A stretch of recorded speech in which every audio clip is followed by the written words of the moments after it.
6 mulheres estão desaparecidas. Não há cenas de crime nem pistas. Estamos nos preparando para o pior. Não sabemos o que está por vir. Eu achei que ela estivesse presa em algum lugar. Que ela estivesse viva. E isso me dava mais medo do que se ela estivesse morta. Esse homem é a própria encarnação do mal. Não era difícil imaginar o que ele fez com essas mulheres e a dor que ele causou.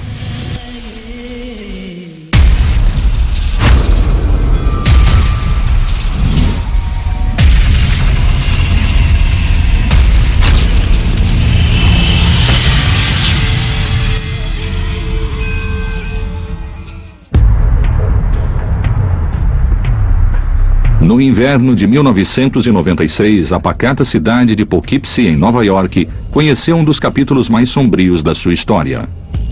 A cidade de Poughkeepsie fica a cerca de 110 quilômetros da cidade de Nova York, na margem leste do rio Hudson. Sua população é de 30 mil pessoas, típica de uma cidade pequena americana. Mas essa cidade também tem um lado sórdido. Em 9 de dezembro, uma segunda-feira, Patrícia Barone comunicou o desaparecimento de Dina, sua filha de 28 anos, uma conhecida prostituta e usuária de drogas. No começo de dezembro, Dina estava com o namorado Rich e às 2 ou 3 da manhã eles tiveram uma briga. Ela o mandou embora e ele foi.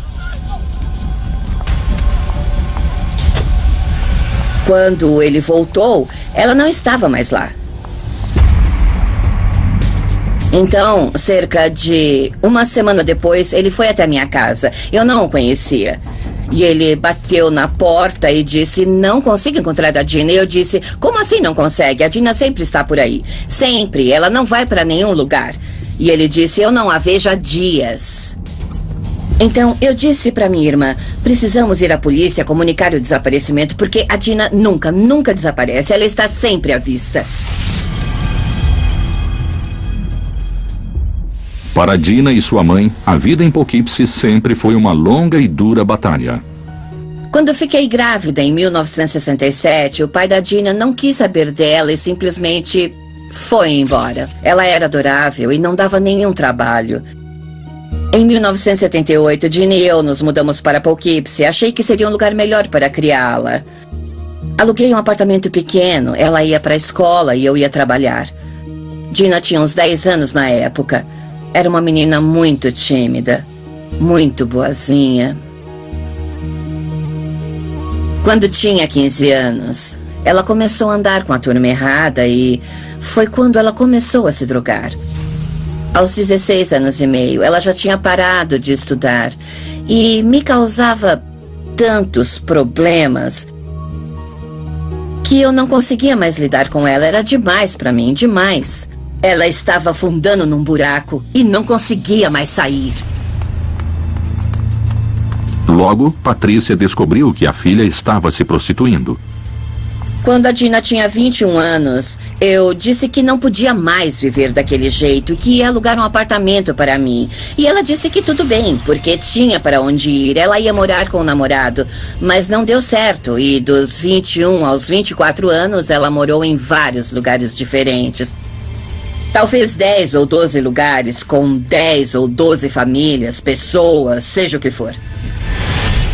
Aos 26 anos, Dina teve uma filha chamada Nicole, que Patrícia está criando. A Dina amava muito a filha, mas não podia cuidar dela. Por causa das drogas e do álcool, ela não era capaz de criar a Nicole. Agora, mais de 2 anos depois, a perturbada jovem havia desaparecido sem deixar vestígios. E coube ao detetive Carl Skip Manning a missão de encontrá-la. Na época eu trabalhava na divisão de narcóticos. Eu era o detetive mais novo e jovem da unidade na época. 2 meses depois de ser designado para a divisão de detetives, Dina Barone, uma mulher da cidade, desapareceu. O primeiro suspeito dos detetives era o namorado de Dina, Richie. Ele cresceu em Pine Plains, em Nova York, a cerca de 45 quilômetros da cidade de Poughkeepsie. Nós sabíamos que ele era um marginal. Estava envolvido com drogas e era violento. Ele era um marginal, cometia roubos e crimes menores. Ele tinha ficha policial. Era apenas um viciado e, sabe, até que era um cara decente quando estava sóbrio. Mas quando não estava, era como qualquer outro drogado. Mas depois de interrogá-lo, os detetives concluíram que ele não era responsável pelo desaparecimento de Dina. Após as festas de fim de ano, ainda não havia sinal da jovem desaparecida. O detetive Manei disse ela pode ter viajado e eu disse não. A Dina desapareceu, porque a minha Dina nunca saiu da cidade. Nunca. Quase um mês após o desaparecimento de Dina, a polícia de Poughkeepsie recebeu um novo detetive-chefe chamado Bill Sigrist. Em 3 de janeiro de 1997, eu fui transferido da divisão de patrulhamento para o cargo de tenente detetive. Falei com o detetive Skip Manning, que me informou sobre o desaparecimento de Dina Baroni. Mas não era o único desaparecimento que a polícia estava investigando. Na verdade, em outubro, 2 meses antes da Dina desaparecer, outra mulher também havia sumido. Ela morava do outro lado do rio, mas trabalhava em Poughkeepsie regularmente e seu nome era Wendy Myers. Tal como Dina, Wendy era prostituta. Eu conhecia a Wendy Myers e a Dina Baroni. Fui patrulheiro na cidade de Poughkeepsie por mais de 12 anos. E patrulhei cada metro da cidade durante a minha carreira. E eu conheci algumas dessas mulheres desde que eram pequenas. Em 24 de outubro, Wendy Myers saiu de seu apartamento do outro lado do rio e seu namorado não a viu mais. 2 dias depois, ele comunicou seu desaparecimento à polícia. A prostituição é um trabalho perigoso e eu sempre tenho isso em mente. Primeiro, a Wendy desapareceu e depois, quando a Dina também sumiu, eu disse, opa, o que está acontecendo aqui? Então eu disse, chefe, essas mulheres não estão numa clínica de desintoxicação nem encontraram o coroa rico. Nós as conhecemos.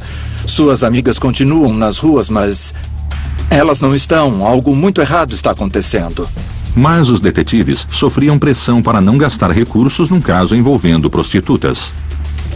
Durante o começo da investigação, as pessoas questionavam o que estávamos fazendo.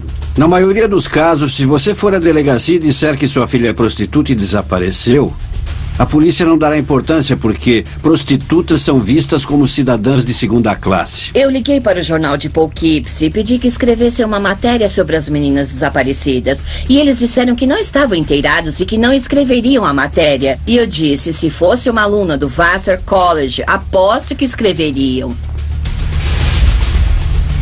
Apesar de tudo, os detetives continuaram investigando.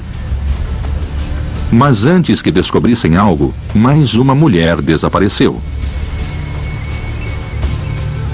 Em 15 de janeiro de 1997, o desaparecimento de Kathleen Hurley foi comunicado à polícia de Poughkeepsie. Era uma mulher branca de cerca de 45 anos e frequentava as mesmas áreas que a Wendy Myers e a Dina Baroni. 3 mulheres desaparecidas sem deixar vestígios em questão de semanas. O medo ainda não chegara aos cidadãos comuns de Poughkeepsie, mas as prostitutas estavam apavoradas. No entanto, a polícia não tinha um único suspeito. O pânico e o nervosismo reinavam nas ruas. As garotas suspeitavam de todos, e com razão. Nós não sabíamos onde aquelas mulheres estavam e o que tinha acontecido. Os investigadores estavam convencidos de que havia um predador à solta, atacando as prostitutas da cidade. Mas até então, estava fora do radar da polícia. Quantas mulheres ainda teriam de desaparecer antes que os policiais encontrassem uma pista? Janeiro de 1997. 3 mulheres haviam desaparecido das ruas de Poughkeepsie, em Nova York, e os detetives ainda não tinham a menor pista. Só havia as 3 mulheres desaparecidas, 3 prostitutas. Não havia cena do crime, não havia suspeito, não havia nada. E a polícia não sabia o que fazer. Estavam envolvidas com prostituição e drogas e desapareceram. A polícia foi para as ruas em busca de qualquer pista. Todos que saíam com prostitutas em Poughkeepsie se tornaram suspeitos e começamos a investigar clientes. Mas era procurar uma agulha num palheiro.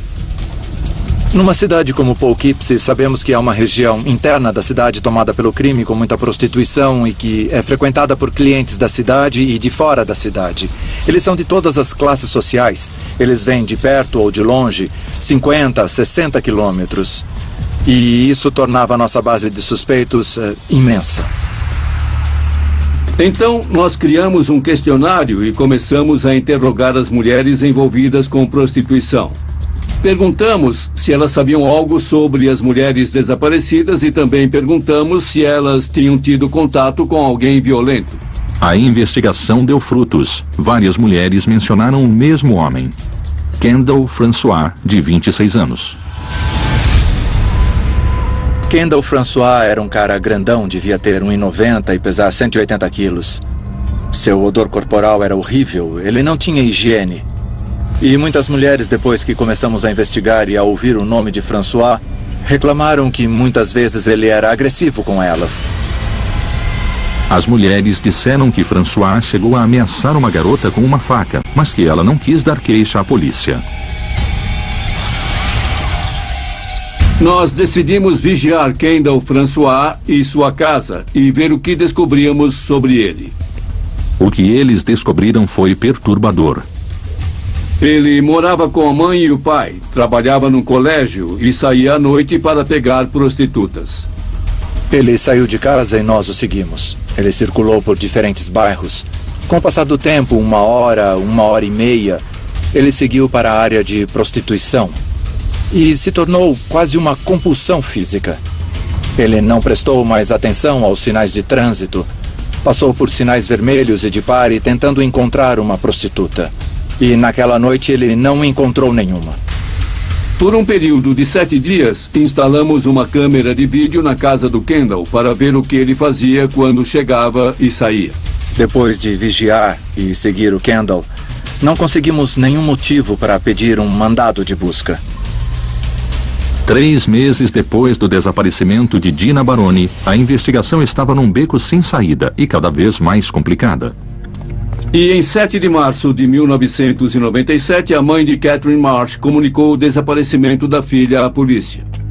Catherine Marsh era como as outras mulheres que tinham desaparecido. Miúda, morena, olhos azuis, uma prostituta que trabalhava nas ruas de Poughkeepsie. Acontece que Catherine Marsh tinha sido vista pela última vez em 12 de novembro de 1996, 4 meses antes, e as pistas já tinham esfriado.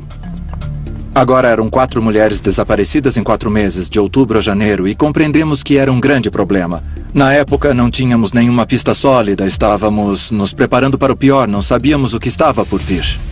Àquela altura, eles concluíram que não estavam procurando mulheres desaparecidas, mas corpos ou covas frescas. Eu queria que o helicóptero da Polícia Estadual viesse a Poughkeepsie para sobrevoar as áreas para onde as prostitutas levavam os clientes. E eu queria que viesse logo, antes que a vegetação começasse a crescer, para que pudessem enxergar o chão. Checamos a margem do rio Hudson, as ferrovias, as áreas florestais em torno da cidade e todas as áreas onde as prostitutas levam os clientes e não encontramos nada, zero. Meses se passaram sem novidades no caso. Então, no outono, mais 2 prostitutas desapareceram.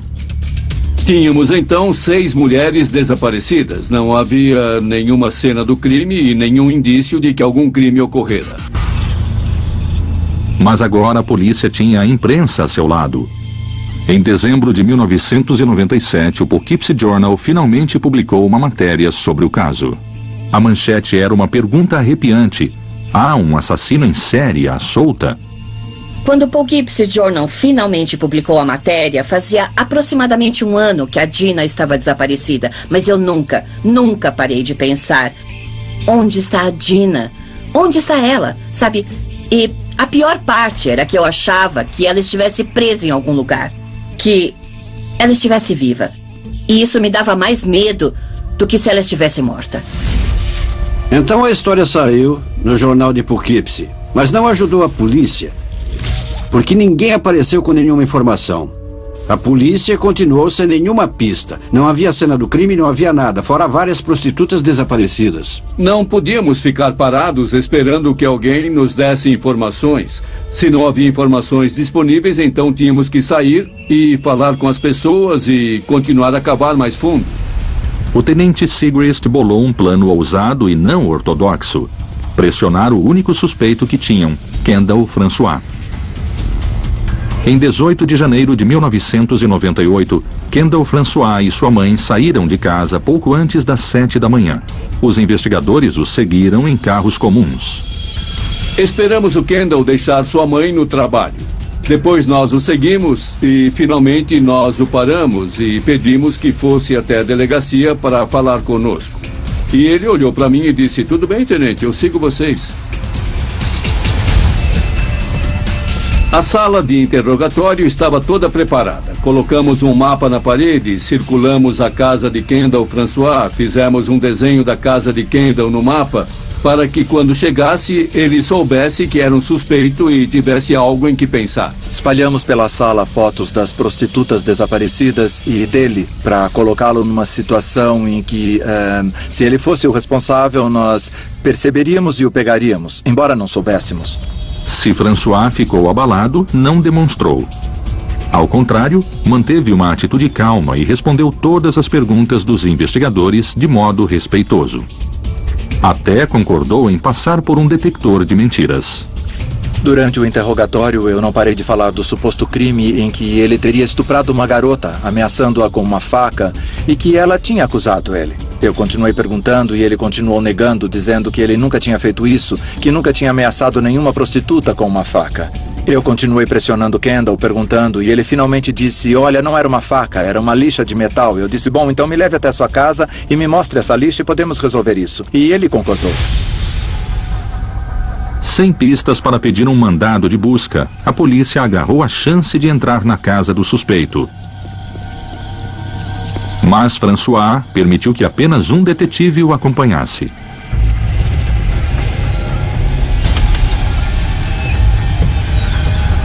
Fomos até a casa do Kendall e entramos por uma porta lateral. Eu fiquei chocado com o estado da casa. Era inacreditável, os armários não tinham portas, tudo estava uma bagunça dentro deles. Tinha comida apodrecendo sobre os balcões, a pia estava cheia de louça suja e tinha baratas por toda parte, camadas de larvas vivas e larvas mortas. Era uma total desordem. É inacreditável ver uma casa nesse estado. No entanto, não havia sinal de nenhum crime. Enquanto andávamos pela casa, ele não deixou que eu entrasse em nenhum cômodo ou abrisse nenhuma porta fora do seu quarto. E o quarto era pior do que o resto da casa, com comida podre, lixo empilhado por toda parte e roupas jogadas pelo quarto todo. Enquanto ele procurava lixa de unha, eu olhava ao redor tentando encontrar qualquer coisa que eu ligasse às mulheres desaparecidas. François disse que não encontrava a lixa e, de repente, pareceu nervoso. Ele me disse, parecendo em pânico: "Precisamos sair daqui, precisamos sair da casa, não podemos ficar aqui, meus pais não querem ninguém em casa." Então nós saímos do quarto dele e começamos a descer a escada de volta para o carro. Eu passei na frente dele porque achei que era uma boa chance de tentar descer até o porão e ver se eu encontrava alguma evidência lá. Avancei alguns passos na frente dele e comecei a descer a escada do porão. Então ele agarrou a minha gola, quase me derrubou para trás e disse: "A saída não é por aí." O detetive ficou ainda mais convencido de que François estava escondendo algo. Não é uma reação normal quando alguém apenas errou o caminho na sua casa ao sair, mas ele ficou muito irritado comigo por causa disso. Chegou a erguer a voz e me disse: "Você precisa ir embora agora", e me levou até a porta.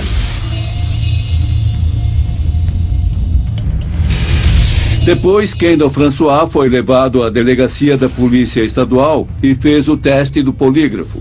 Ele respondeu as perguntas e passou no teste. Nós lhe agradecemos, nós o deixamos em sua casa e voltamos à estaca zero. Os investigadores estavam perdidos. Mas quando parecia que o caso nunca seria resolvido, eles descobriram outro suspeito, cujo passado era sinistro. Eu já era policial havia 30 anos naquela época e já tinha visto muita gente e lidado com muita gente. E quando eu o vi, notei que ele era um cara brutal, que era um cara durão e que era um cara perigoso. Janeiro de 1998. 6 prostitutas haviam desaparecido em Poughkeepsie, Nova York, e os detetives ainda não tinham nenhum suspeito. Mas eles continuaram a investigar e chegaram a um cliente de prostitutas chamado Roy Chandler. No começo, ele era apenas mais um cara, mais um suspeito numa série de clientes suspeitos de prostitutas. Mas nós o investigamos um pouco mais, pesquisamos seu passado e seu histórico e descobrimos que ele tinha extensa ficha criminal.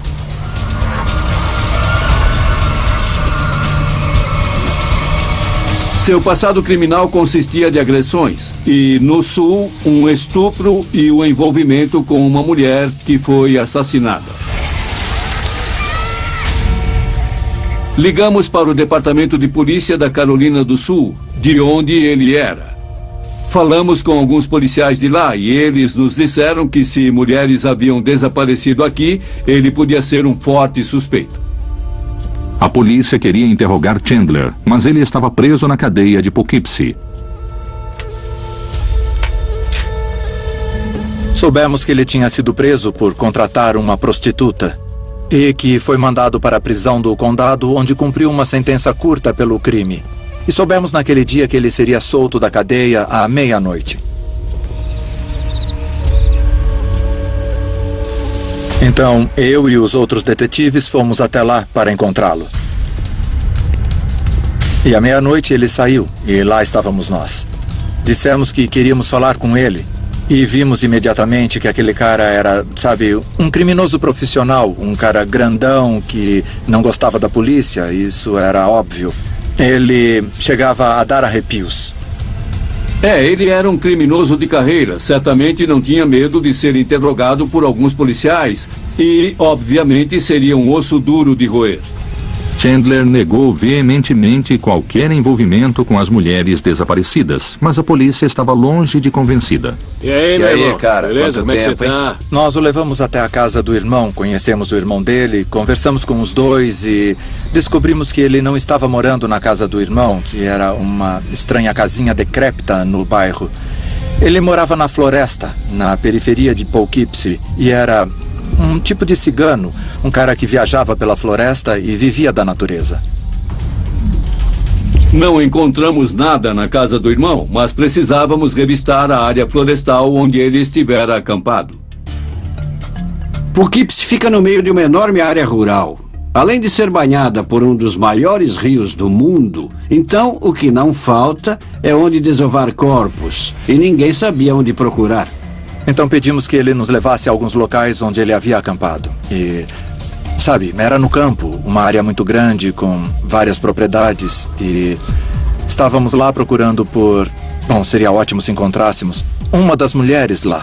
Mas procurávamos evidências de algum tipo de cena do crime, ou de que ele tinha levado alguém para lá, ou de que era o cara que tinha levado as mulheres desaparecidas para lá e as prendido na floresta em algum lugar. Depois de uma busca rigorosa, nenhuma evidência foi encontrada nos campos ao redor de Poughkeepsie. Mais uma vez, sem provas suficientes, a polícia foi obrigada a liberar outro suspeito. Mas continuou de olho em Roy Chandler e seu irmão. Foi quando decidimos que íamos precisar de mais ajuda além do nosso departamento. O chefe recorreu à procuradoria e eles decidiram criar uma força-tarefa com vários membros de diferentes agências.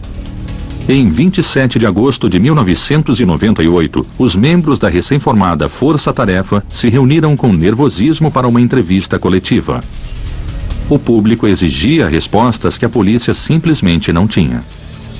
E durante a entrevista coletiva, nossos celulares começaram a tocar. Todos estavam sendo contatados por suas delegacias. Fomos avisados que outra mulher havia desaparecido, uma prostituta. Agora, após 6 meses de calmaria, tínhamos mais um caso. Katina Newmaster era uma menina de Poughkeepsie. Cresceu na cidade. Eu a conhecia desde que era pequena e ela tinha ajudado a polícia no passado. Apenas 2 dias antes, os investigadores haviam falado com ela nas ruas. Dissemos para ela, tome cuidado com os clientes com quem você sai, com os caras que você não conhece, porque ainda não temos nenhuma pista.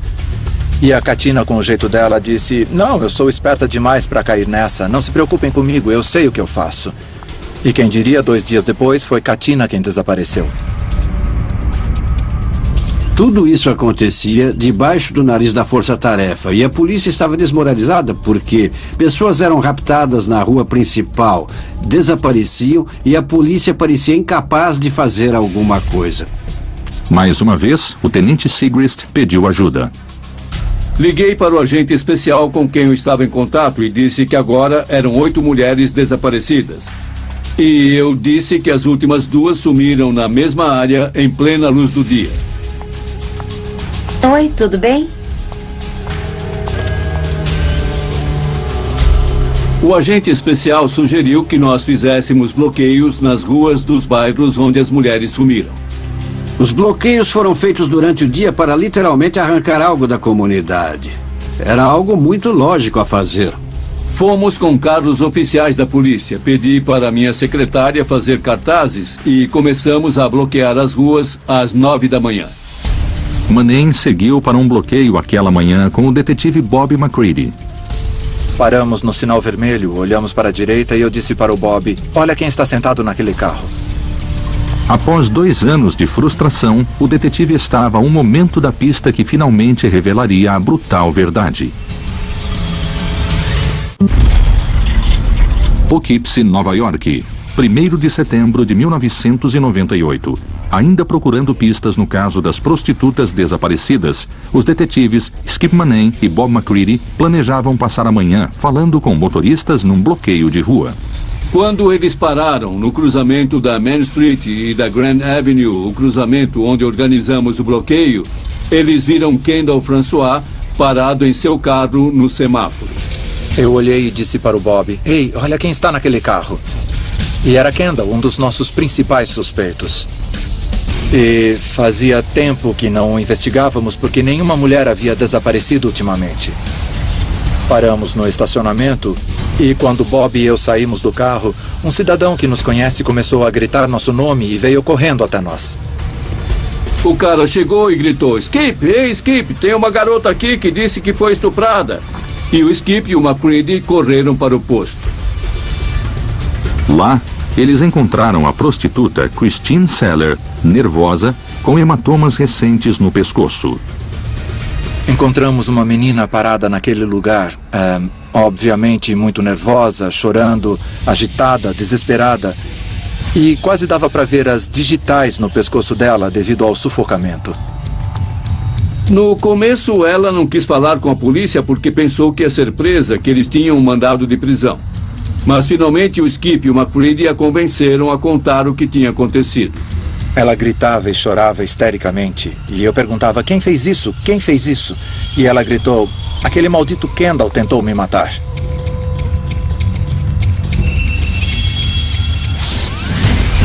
Segundo Christine, Kendall François a pegou naquela manhã e a levou à casa dele. Ela também nos informou que tinha saído com Kendall várias outras vezes e que não teve problemas com ele antes. Eles fizeram sexo no quarto dele, mas quando chegou a hora de pagar, Kendall se tornou violento e agarrou o pescoço dela. Quanto mais ela se debatia, mais forte ele apertava. Depois que o Kendall quase a estrangulou e ela quase desmaiou, ela começou a implorar que ele a levasse para comprar cigarros. Ela estava muito nervosa e chorando, e implorando que ele a levasse para comprar cigarros, porque tudo o que ela queria era sair daquela casa. E, inacreditavelmente, ela conseguiu convencê-lo a levá-la de carro até o posto para comprar cigarros. No carro, Christine se esforçou para disfarçar o medo do homem que quase a matara. Assim que chegaram ao posto, ela escapou.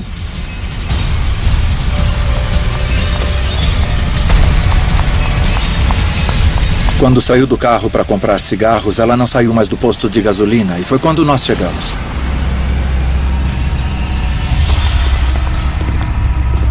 Nós a levamos para a delegacia e falamos por rádio e telefone com outros membros da força-tarefa. Eles entenderam que essa vítima podia ser a peça-chave que esperávamos para resolver o caso.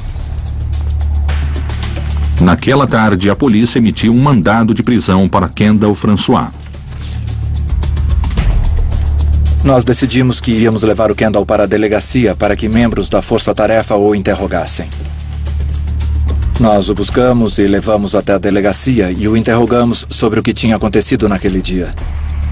Mais uma vez, François não pediu um advogado. Admitiu a agressão contra Christine, explicando que se enfureceu, mas depois se acalmou. Estava lhe dando uma carona de volta ao centro quando ela fugiu. Mas quando os investigadores disseram que iam pedir um mandado de busca para a casa dele, algo mudou. E Kendall deu um giro de 180 graus. Foi quando eu disse que nós íamos fazer uma busca na casa do Kendall que ele entregou os pontos e disse: me deem as fotos das prostitutas desaparecidas e me tragam o promotor e eu direi o que aconteceu. O que se seguiu foi uma bizarra confissão. Eu peguei a pilha de fotos e coloquei na frente dele. Ele começou a olhar uma por uma, assim como nós olhamos fotos de família. Ele olhou algumas, então separou uma e disse: eu a matei. Olhou mais algumas, separou outra e disse: eu a matei. Foi inacreditável.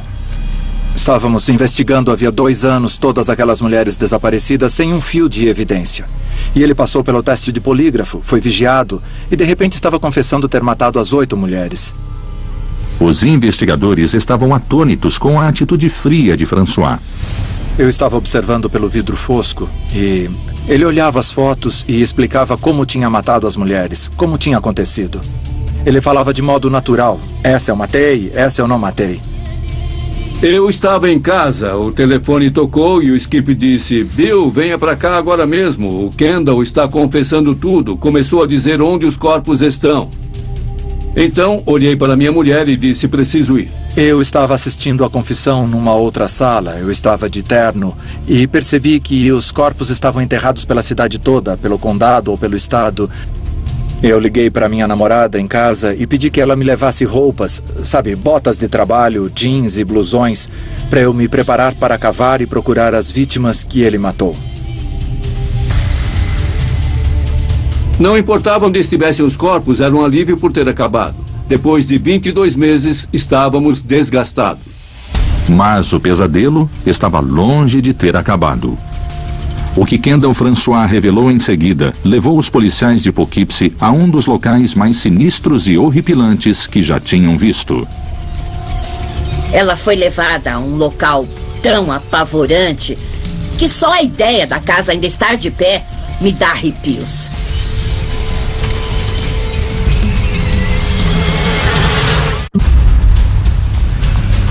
Depois de quase 2 anos em que mulheres desapareciam das ruas, a polícia de Poughkeepsie finalmente prendeu um suspeito. Na tarde de 1º de setembro de 1998, Kendall François confessou ter matado as 8 mulheres desaparecidas. E agora, os detetives queriam saber onde estavam os corpos. A polícia achava que encontraria os corpos na floresta, mas não foi o que aconteceu. Kendall lhes disse que os corpos estavam no sótão da casa onde ele morava, com a mãe, o pai e a irmã. Durante todo o tempo em que o Kendall foi um suspeito, nós nunca pensamos nem por um minuto que ele guardasse todos os corpos na casa dele, enquanto sua mãe, seu pai e sua irmã moravam lá com ele. Com François preso, a polícia cercou sua casa.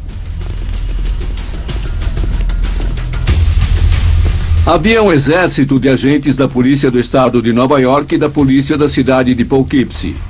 Eles cercaram a casa do Kendall, isolaram a área e então os policiais e detetives bateram na porta com um mandado de busca. O pai de Kendall atendeu chocado ao saber o que estava acontecendo. Ele, sua mulher e filha foram levados à delegacia para serem interrogados, enquanto os peritos entravam na imunda casa para revistá-la. A casa estava uma bagunça completa. O mau cheiro vinha de várias coisas podres. Então, por isso ninguém, supostamente, sentiu nenhum cheiro que fosse incomum relacionado a cadáveres. Eles entraram lenta e metodicamente na casa e demoraram bastante lá dentro. Eles entraram no sótão e encontraram evidências de restos humanos. Quando chegaram ao sótão, eles olharam e viram corpos. Muito claramente, corpos em decomposição. Eram algumas das vítimas de Kendall François. Eles tiraram fotos e foram embora. Não queriam examinar a cena do crime tão tarde da noite. A casa foi vigiada. Mas algumas coisas não podiam esperar até a manhã seguinte. No meio da noite, a campainha tocou, eu fui atender e era o Skip. E eu soube, naquele instante, que ele tinha algo muito importante para me dizer. Quando entrou, ele disse: eu acho que encontramos Dina. e as mulheres que desapareceram com ela. Mas não podemos dar certeza até amanhã, quando fizermos uma identificação definitiva. E eu caí no sofá, atordoada. Os detalhes da morte de sua filha atormentariam Patrícia pelo resto da vida. Depois de brigar com o namorado naquela noite fatídica, Dina começou a procurar clientes. Ela queria dinheiro para se drogar. Eram cerca de 2 ou 3 da manhã e Dina estava sozinha na rua Church. E Kendall François apareceu e Dina confiou nele. Ela o conhecia, então confiou nele, assim como as outras meninas conheciam e confiavam nele. Ela e Kendall combinaram um preço e ele a levou a um estacionamento afastado. Segundo a confissão dele, Dina estava de mau humor e começou a dizer coisas que o irritaram. Ele agarrou Dina pelo pescoço e fizeram sexo enquanto ela perdia a consciência. Quando ela voltou a si, ele a sufocou de novo por vários e longos minutos, até que finalmente Dina não se mexeu mais. Depois que matou Gina Baroni, Kendall a levou para a casa dele. Escondeu-a sob um colchão, deixou-a lá por 3 meses e finalmente levou-a ao sótão, onde já estava outro corpo, o de Wendy Myers, sua primeira vítima. Quando a polícia me disse que ela foi morta e que só depois seu corpo foi levado para casa, eu fiquei aliviada porque seu espírito nunca tinha entrado naquele lugar horrível para onde ele tinha levado as outras mulheres. Na manhã seguinte, a polícia voltou para a casa às 8 horas, pronta para analisar a cena do crime. E a análise da cena do crime demorou 29 dias. Vans da imprensa e centenas de moradores se dirigiram para a rua residencial. 1 ou 2 dias depois eu fui até a casa. Fui com a minha irmã. Eu estava curiosa, queria ver a casa. Eu não senti nada especial. Mas talvez eu só quisesse ver onde a minha Dina tinha passado aquele tempo. Os peritos investigaram cada centímetro quadrado da propriedade. Uma equipe trabalhava no perímetro externo da casa, varrendo cuidadosamente em busca de fragmentos de ossos ou outros indícios que pudessem ligar François aos crimes. Dentro da casa, uma equipe forense investigava o sótão em particular, mas a casa era tão suja que se você encostasse numa parede, você ficava com uma camada fina de sujeira grudada na sua roupa e não era capaz de tirar, sem falar do cheiro da casa. Havia infestações por toda parte e grandes volumes de excrementos animais. Mas isso não era nada comparado ao show de horrores no sótão. No sótão, eles encontraram os restos de 5 mulheres em vários estágios de decomposição e foi uma visão macabra. 3 dos corpos estavam juntos, embrulhados em plástico. Parecia que ele já tinha começado a desmembrar pelo menos um deles.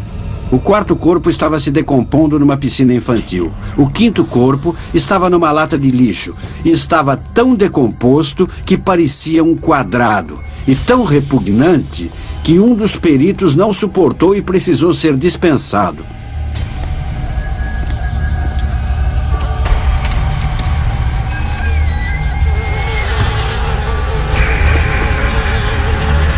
Os 3 corpos mais recentes foram encontrados no espaço debaixo da casa. Demorou 3 dias só para remover os corpos e transportá-los para o necrotério. Enquanto a investigação da casa continuava, os legistas se apressavam para identificar os restos em decomposição. Dina foi declarada morta em 3 de setembro de 1998. Eles usaram sua arcada dentária para identificá-la. A polícia esperava encontrar a prostituta desaparecida, Michelle Eason, entre os 8 corpos. Mas, para a surpresa deles, não só ela não estava na casa, como a 8ª vítima era uma completa desconhecida. Audrey Puglisi era uma mulher de 34 anos que havia se mudado para Poughkeepsie apenas 6 meses antes. Ela era prostituta e seu desaparecimento nunca havia sido comunicado. Foi muito triste quando disseram os nomes de todas as meninas e uma delas, Audrey Puglisi, nem fora dada como desaparecida por ninguém. Era tão triste pensar que alguém podia desaparecer e ninguém sentir sua falta. Até hoje, Michelle Eason é considerada desaparecida. Depois de concluída a análise da cena do crime, quase um mês depois, a casa abandonada foi coberta com pichações cheias de ódio. A família de Kendall François, que ignorava a presença dos corpos na casa, se mudou para outro estado. Em 13 de outubro de 1998, Kendall François entrou de algemas num tribunal lotado. Diante de amigos e parentes das vítimas, ele foi formalmente acusado de 8 homicídios dolosos, 8 homicídios culposos e de agressão por seu ataque a Christine Seller. Já fui a vários tribunais, já vi vários assassinos, mas com certeza o que mais me assustou foi Kendall François. Esse homem é a própria encarnação do mal.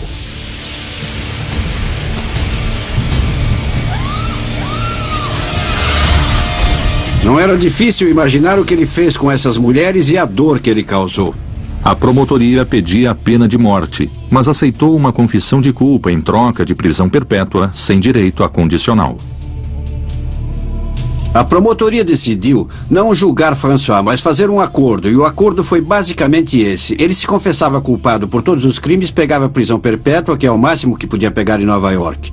Poupava as famílias da dor de um julgamento e poupava o Estado do custo de um julgamento. Kendall já tinha dito que confessaria todos os seus crimes. E assim ele pouparia as famílias e os parentes das mulheres desaparecidas do sofrimento causado por um longo julgamento.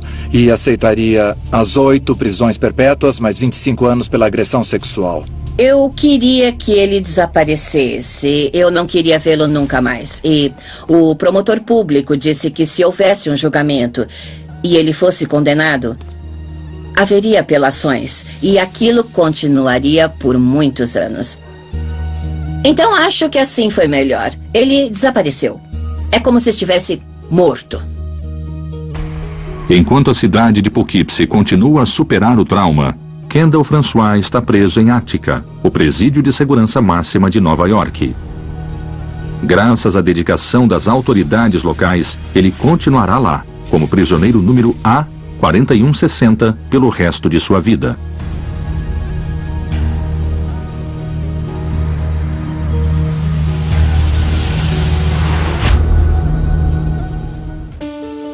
Temos fotos da Dina pela casa porque a Nick não se lembra da mãe.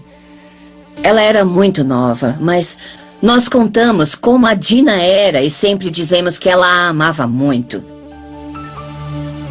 Eu sinto um pouco de paz sabendo que ela está num lugar melhor.